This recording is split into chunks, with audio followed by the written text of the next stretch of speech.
কি কাজ? বেচারাম একবারে জগন্নাথের ভোগ প্রসাদ খেয়ে বেরোলো। আচ্ছা, বেচারামকে কমেন্ট করে কেউ দুটো জিনিস শুধরে দিতে পারো, আমার বড় উপকার হয়। এক তো সম্মান, সে সম্মান আমি আর করাতে পারলাম না বলে বলে। আর দুই হচ্ছে অন্ধকারে ছায়াতে সানগ্লাস পরতে নেই, এই কথাটা ওর মগজে যদি ড্রিল করে ঢুকিয়ে দেওয়া যায় না, বড় উপকার হয়। সানগ্লাস পরে সান থাকলে অন্ধকারে ছায়ায় সানগ্লাস পরতে নেই, এই কথাটা তোমরা কমেন্ট করে লিখো তো, ডিলিট করার আগে পড়বে তো সেই। নয় ভাই, তোমার জীবনেরও পাল্টে গেছে। আফসোস সবার এই তো শুরু। টিনার মতো ঘরের লক্ষ্মীকে পায়ে ঠেলেছো তো, সে বেচারি একটা ভুল করে ফেলেছিল। এরম হাজারটা ভুল কিন্তু তুমি নিজে করেছো। সালিশি সবাই ডেকে তার পুরো পরিবারকে হেনস্থা করিয়েছো, মেয়েটাকে হেনস্থা করেছো পাড়ার লোকের সামনে। ব্যাপারটা মারধরই তো করার ছিল, তাহলে তো পাড়ার লোকের সামনে আনলে কেন ব্যাপারটা? প্রথমে পাড়ার লোকের সামনে, তারপরে পুরো পৃথিবীর সামনে। হ্যাঁ, এই যে বউ বেঁচে খেয়েছো, এই জিনিসটা তোমার সারা জীবনের মতো একটা ক্ষত হয়ে থাকবে। এ তো আফসোসের সবে শুরু। লড়াই ঝগড়া করে কোনো কিছু লাভ নেই, এখন বুঝতে পারছো? কেন বেরিয়ে যাচ্ছে খুব বেশি না, এবং সবাই মিলে মাথায় হাবি হয়ে বসেছে না, তাদের কথায় পুতুল নাচের মতো নাচতে হচ্ছে। যার জন্যে কাল গিমা এসেছিলো, তার ইয়েতেও এলে না, কি বলে ওটাকে, তার ক্যামেরাতেও এলে না। বুঝতে পারি, বুঝি সবই, কিছুটা বলতে পারি কিছুটা বলি না, বুঝলে খোকা বাবু, বুঝি সবই। তো যাই হোক, আর তোমার জীবন তো ট্রান্সপারেন্ট নয়, তুমি আমাদের সাথে শেয়ার করবে কি করে? সে মেয়েটা যদি রাত্রিবেলা মায়ের কাছে একটু বকা খায়, মা যদি প্রমোশনের কাজ করতে না দেয়, সারাদিনের ক্লান্তির পর নিজের কমফর্ট জোনে গিয়ে ম্যাডাম একটু শোবেন, মানে পূর্ণিমা ম্যাডাম একটু শোবেন হয়তো, পূর্ণিমা দেবী। সারা দিনের কাজ, দ্বিতীয় কথা সেদিন বাবা বাড়ি এসছে, হাজব্যান্ড থাকে না, জন্মের মধ্যে কমে একদিন এসছে, নিজের একটা কমফর্ট জোন, সেখান থেকে এসে শাশুড়ির পাশে শোয়া সকলের তো অভ্যেস নেই। উনি বাড়ির বউ, মা আলাদা জিনিস। শাশুড়ির পাশে টুক করে এসে শুয়ে পড়া যায় না।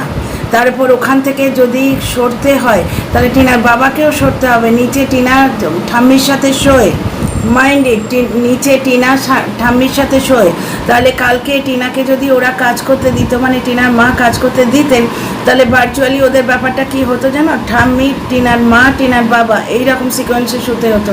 ছোট বিছনায় এক তো তিনজনে ধরতো না, দ্বিতীয় কথা ওটা একটু আনকমফর্টেবল, যার জন্যে সেটা পসিবল হয়নি। টিনা কিন্তু সেটাও বলে ফেলেছে না, ও বলেছে, কারণ ওই মেয়েটা ট্রান্সপারেন্ট, ওর লাইফে যা ঘটে সে বলে। তোমার লাইফে তো কিছুই ট্রান্সপারেন্ট নয়। এই যে বললে না লিগাল ব্যাপার স্যাপার বলতে পারবে না, লিগাল ব্যাপার স্যাপার সত্যিই কেউ বলতে পারে না, টিনাও বলতে পারে না, ঠিক আছে? কিন্তু তোমার লাইফের বহু কিছুই ট্রান্সপারেন্ট নয়। এবং এই যে দাদুকে এনে পুষে রেখেছো, এর পেছনেও নিশ্চয়ই কারণ আছে। দাদুর পরিবারের সঙ্গে দাদুর বনে না, তো তোমরা কি প্রমাণ করতে চাইছো? দাদুর জন্য তো ওষুধ এনে তো দিলে না। বুড়ো মানুষের বিস্কুটের থেকে কাজে লাগে ওষুধটা তো এনে দিলে না। তো দাদুকে বাড়িতে রেখে কি প্রমাণ করতে চাইছো? হ্যাঁ, যে বাড়িতে পেঁচানি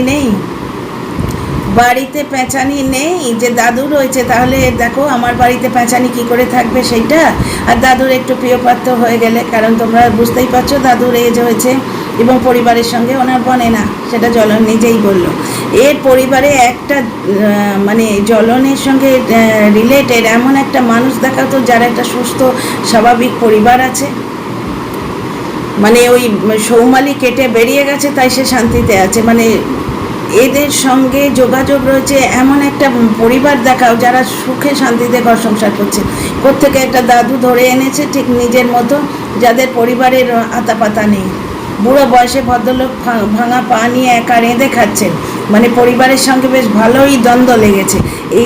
এই সুযোগটা নেবার জন্য বোধহয় জ্বলন নিয়ে এসছে, বোধ হয় ঘন্টা দিদার ঘন্টা অনুমান। তো যাই হোক, জ্বলন আমাদের বললে এর আগে তোমাদের দেখাতে পারবো না, লিগাল ব্যাপার স্যাপার একান্ত গোপনীয়। ব্যাপারটা হচ্ছে তোমার জীবন ট্রান্সপারেন্ট একেবারেই নয়, তুমি আমাদের কিছুই দেখাতে পারবে না। ওকে, ক্যারি অন, দেখি কতদিন চালাতে পারো। বললে না যে চলে যাচ্ছি বাড়ির দিকে, শিয়ালদা স্টেশন থেকে বললে যে টিকিট কাটতে হবে, এটাই মানুষের জীবনের কিন্তু আলটিমেট গোল। পাখিরা যেমন নেড়ে ফিরে আসে, আমরা মানুষেরাও কিন্তু ঠিক তাই। জীবনের অত্যাবশ্যকীয় কাজগুলো করার পর ক্লান্ত শরীরটাকে টানতে টানতে ঘুরে মানে পাগলের মতো দৌড়ই বাড়ি, হোম সুইট হোম, বাড়ির দিকে। সেই বাড়ি একটা করে রাখতে হয় গো, ইট কাঠ পাথরের বাড়ির কথা বলছি না, এমন একটা মানুষকে বুকের মধ্যে আগলে রাখতে হয় যে তোমার ওই ক্লান্ত শরীরটিকে দেখবার জন্যে, তোমার ওই ক্লান্ত মুখটিকে দেখবার জন্যে অধীর আগ্রহে ওয়েট করে থাকবে যে হ্যাঁ আমার বাড়ির মানুষটা, আমার ভালোবাসার মানুষটা ফিরে এসছে। তোমার ওই ক্লান্ত শ্রান্ত পরিশ্রান্ত মুখ, চুলের হয়তো ঠিক থাকবে না, জামা কাপড় সারাদিনের ক্লান্তিতে ঘামে ভিজে থাকবে, কিন্তু ওই চেহারা দেখেই একটা মানুষের মুখে 1000 ওয়াটের লাইট জ্বলে উঠবে। এমন একটি মানুষকে তুমি হারিয়ে ফেলেছো, এমন একটি মানুষ করে রাখতে হয় বাড়িতে, ইহার নাম জীবন। বুঝতে পারছো? বউটাকে চড়থাপ্পড় তো মেরেইছিলে, বাড়ির ভেতরে শাসন করে তাকে রেখে দিতে পারতে, সালিশি সভায় তো কথাবার্তা হয়ে গেছিল, একটা দিন যেতে পারতে শ্বশুর বাড়ি, আদর করে ধরে আনতে হাত ধরে তার। কারণ ওই হোয়াটসঅ্যাপ চ্যাটটুকুই হয়েছিল, শুধু লেখালেখি হয়েছিল, তুমি নিজেও জানো যে কিচ্ছু আর হয়নি। তারপরে নানা রকম ব্যাপারে ওই লোকটির সঙ্গে যোগাযোগ হয়েছিল কিছু সময়ের জন্য, এখন আবার কাট অফ হয়ে গেছে, বুঝলি তো? একটা সুন্দর সুখের সংসার হতো, বুঝতে পারছো? সব নিজের দোষে হারালে, সব নিজের দোষে হারালে। আমরা তো কল রেকর্ড শুনেছি, তাতে ও বলছে, সঙ্গী বলে বান্ধবীটি বলছে যে তুই ওকে ফোন কর টিনা, তুই ওকে ফোন কর, মানে টিনাকে বলছে তুই ওকে ফোন কর, বল আমি আর তোমার সঙ্গে সম্পর্ক রাখতে চাই না, বুঝতে পারছো? কিন্তু এবং টিনা যে দেখা করতে চাইতো না সেটাও আমরা কল রেকর্ডে শুনেছি, কিন্তু জ্বলন সাইড থেকে বলছে ফোন করে কি হবে, সে ওকে ছেড়ে দেবে, সে ওকে ব্ল্যাকমেল করবে। মানে ব্ল্যাকমেলার মেন্টালিটি কার কার ব্ল্যাকমেলার মেন্টালিটি, বুঝতে পারছো? কথায় বলে না যে যেমন দুনিয়া দেখে তেমন, ব্ল্যাকমেলার মেন্টালিটি এই লোকটার, যেটা ও করে চলেছে। আজ কল রেকর্ড ছাড়বো, কাল অমুক ছাড়বো, তার তমুক ছাড়বো। আজকে পোস্ট অফিস থেকে ফোন করেছিল যে না গিয়ে যদি হয়ে যায়, কিন্তু এমন কাজ যে ওকে 7 সমুদ্র 13 নদীর পাড়ে আসতে হলো। বুঝতে পারছো? কুঁড়ের বাদশা, বউ বেচে খায়, বউয়ের বিরুদ্ধে, শ্বশুরবাড়ির বিরুদ্ধে মুখ ফাঁক করে দুটো গাল দিয়ে দিলেই 1000 ভিউ। এই করে যার পেট চলে, যার সংসার চলে, বুঝতে পারছো? নড়ে বসতে তার কষ্ট হয়। বাড়ি একটু ঝাড়ঝুড় করলে কত কাজ, কত কাজ, কত কাজ। কোথাও একটুখানি বাইকে করে গেলে ওরে বাবারে মরে যাচ্ছি, জামা ভিজে যাচ্ছে, হেলমেটের মধ্যে মাথা ভিজে যাচ্ছে। বাইকারদের দেখেছো? এই যে আমাদের এইদিকে, আমি যেখানে থাকি, স্রোতের মতো বাইকার, তারা ওই জ্বলন যে রাস্তাটা এসছে না, তার 3 গুণ রাস্তা ক্রস করে অফিস যায়, আবার ফেরার সময় ওই 3 গুণ রাস্তা ক্রস করে আসে। জীবনযুদ্ধে কোনো দিন সামিল হওনি, ইজি মানি পেয়ে গেছো তো, বড্ড বেশি ইজি মানি পেয়ে গেছো। এ তো সবে শুরু, দেখো আফসোসের দিন তো এবার আসছে। अच्छे दिन तभी आता है जब अच्छे दिन लाया जाता है। তো ডিয়ার ফ্রেন্ডস, আরও বলছি, welcome back to my channel my world of words. আমি সৌমি, আমি তোমাদের সবাইকে আমার চ্যানেলে ওয়েলকাম করছি। কালদার জ্বলনের খাওয়া দেখে অদ্ভুতভাবে আমার সেই পুরনো ব্লগটার কথা মনে পড়ে গেল। টিনার নতুন বিয়ে হয়েছে, টিনা ব্লগিং করছে, জ্বলন ঠিক এইভাবে একা একা খাচ্ছে, আর টিনা ওদিকে বলছে যে আমাকে ছাড়াই ও খেতে শুরু করেছে, আমাকে ছাড়াই ও খেতে শুরু করেছে। ও তখন গোঁজ করে মুখটা বলছে আমি একা একা খেতে ভালোবাসি। ঠিক এরকম গোগ্রাসে গিলে যাচ্ছে, আর ছোট্ট মেয়েটা নববধূ সে সামনে দাঁড়িয়ে দাঁড়িয়ে ভিডিও করছে, বলছে বলে আবার বলছে আমি একা একাই খেতে ভালোবাসি। দেখো এখন একা খাবারই দিন এসে গেছে, খাও এবার একা একাই খাও, একা একা জীবন চলে না। এই যে মানুষগুলোর কথা বললে না, বাড়ি যাবার আগে বাজার করে নিয়ে যাচ্ছে, তাদের ভালোবাসার লোক রয়েছে। তোমার কেউ আছে কি? বাবা, এমন কি কেশের গুঁতো খেয়েছিস রে? এমন কি কেশের গুঁতো খেয়েছো? ওই যে ওয়েট করতে হলো, বসে রইলে, ফোন করে সালটে নেবে ভেবেছিলে, ফোনে হলো না, তাই না? এমন কোন গুঁতোটা খেলে যে একবারে দার্শনিক হয়ে গেলে? হ্যাঁ, দিদির থেকে সম্পত্তি কেড়ে নেবার পর, মায়ের থেকে ছেলে কেড়ে নেবার পর আজ ইয়াদ আসছে যে সব কিছুই মাটিতে, মানে মাটি থেকে এসছি, মাটিতে মিশে যাব, সব পৃথিবীতে পড়ে থাকবে, তাই নাকি? সবার সব কিছু কেড়ে নেবার পরই কথাটা মনে আছে নাকি গো? টিনাকে ছেলে দেখার থেকে আটকাতে পারছো না, তাই এরকম অদ্ভুত অদ্ভুত দার্শনিক কথাবার্তা মনে হচ্ছে। পৃথিবীতে সব কিছুই তো পড়ে থাকবে, তোমার আগে যারা তোমার থেকেও লোভী ছিল বা ঠিক তোমার মতো লোভী এবং ষড়যন্ত্রকারী ছিল, কোথায় তারা আজ? ওই তো অত বড় শকুনি মামার কথা শুনেছি, সুচাগ্র মেদিনী নেহি দিব বিনা যুদ্ধে, কে বলেছিলেন? ধৃতরাষ্ট্রপুত্র কে মনে আছে তো? দুর্যোধন। তো কত দুর্যোধন এলো গেল, কোথায় আজ তারা? তা এত বড় দার্শনিক কথাটা মনে পড়লো কেন গো? খুব তাগড়া গুঁতো খেয়েছো বুঝি? কি কেস, কি কেস, কি কেস খেলে? নিঘাত টিনার থেকে ছেলে কেড়ে নেওয়ার জন্য নতুন কোনো কায়দা কিছু করছো, তাই না?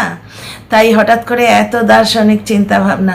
অন্য মানুষেরা তো জানে, আমি তো জানি, যার জন্য আমি আমার লিমিটে থাকি, আমি আমার কাজটুকু করে ছেড়ে দিই। কিন্তু তোমার এই আগ্রাসী মেন্টালিটি, সব কিছু আমার চাই, দিদিকে দেব না, আমার চাই, বাবাকে মার্বেলের বাড়িতে ঢুকতে দেব না, আমি নিজে অধিকার করে বসে থাকবো, মায়ের কাছে ছেলে থাকতে দেব না, মায়ের নারী ছেঁড়া ধন, তাকে মায়ের কাছে দেব না। 6 মাস বয়স থেকে ছেলেটার পেছনে লেগেছো, চলো মাকে টাটা দাও, আমরা বাড়ি যাই। যতবার টিনা বাপের বাড়ি যেত ততবার বলতে, চলো বাবা, চলো আমরা মেলায় যাব, মামার বাড়ি যেতে হবে না, মনে আছে? ডিজিটাল প্রুফ আছে। আজকে ন্যাকামো করতে এসছো? ছেলেটা যদি একবার মায়ের কাছে যায় একদিনের জন্যে, আপাতত টিনা তো এমন কিছু কেসই করেনি, সে তোমরা বিএনএস এর দোহাই দাও বা আগের লিগাল সিস্টেমেরই দোহাই দাও। নতুন বিএনএস আসাতে লিগাল সিস্টেম অনেক চেঞ্জ হয়েছে, কিন্তু তা হলেও এমন কোনো আইন নেই যেটা 7 বছরের নিচের বাচ্চাকে মায়ের কাছে আসতে গিয়ে আটকায়। কিন্তু আপাতত টিনা পার্মানেন্টলি বাচ্চা পাচ্ছে না। একটা কেস হয়েছে শুনেছি, তাও সেটা ম্যাডাম বলেছেন। তো টিনা তো বলেই দিয়েছে যে আমার কিছু বলার দরকার নেই, অপোজিট পক্ষ থেকে তোমরা সব জানতে পারবে। তো অপোজিট পক্ষ থেকে আমরা জানতেই পাচ্ছি এসডি অফিসে নাকি টিনা কি কেস করেছে, ম্যাডাম কমিউনিটি পোস্টে দিয়েছিলেন। তো সেই কেসেরই কিন্তু খাচ্ছ, ব্যাপারটা কি? শুনলাম তো একজন দর্শক বন্ধু লিখে গেছেন যে 3 বার ডাকবে, মায়ের কাছে ছেলে না নিয়ে গেলে তুলে নিয়ে যাবে। ব্যাপারটা কি তাই? আটকাতে পারলে না? কি কি ছড়িয়েছো, কত ভালোবাসা ছড়িয়েছো পৃথিবীতে, ভালোবাসা ছড়িয়ে ছড়িয়ে অনৈতিক কাজ করে করে নিজের যেগুলো পাওনা নয় সেগুলো পর্যন্ত ছিনিয়ে নেওয়ার চেষ্টা করছো। আর আজকে চোখে মুখে রং মেখে ঢং করতে এসছো, দার্শনিক হতে এসছো, নিখাত কোনো তাগড়া গুঁতো খেয়েছো। যাই হোক, কালকে মহালয়া, আগমনী গানের ছোঁয়া যেন আকাশে বাতাসে লেগেছে, তার সঙ্গে আমার প্রাণেও লেগেছে। এই মানে পুণ্যতিথিতে শুধু এই শারদোপ্রাতে একটাই জিনিস চাই, মা যেন মা আর সন্তানকে মিলিয়ে দেন। See you in the next video. আমার সঙ্গে একমত হলে কমেন্ট সেকশানে লিখো, মতে না মিললে তো বেশি করে লিখো, আর যদি ভালো লাগে আমার কথা সাবস্ক্রাইব করে আমার পাশে থেকো।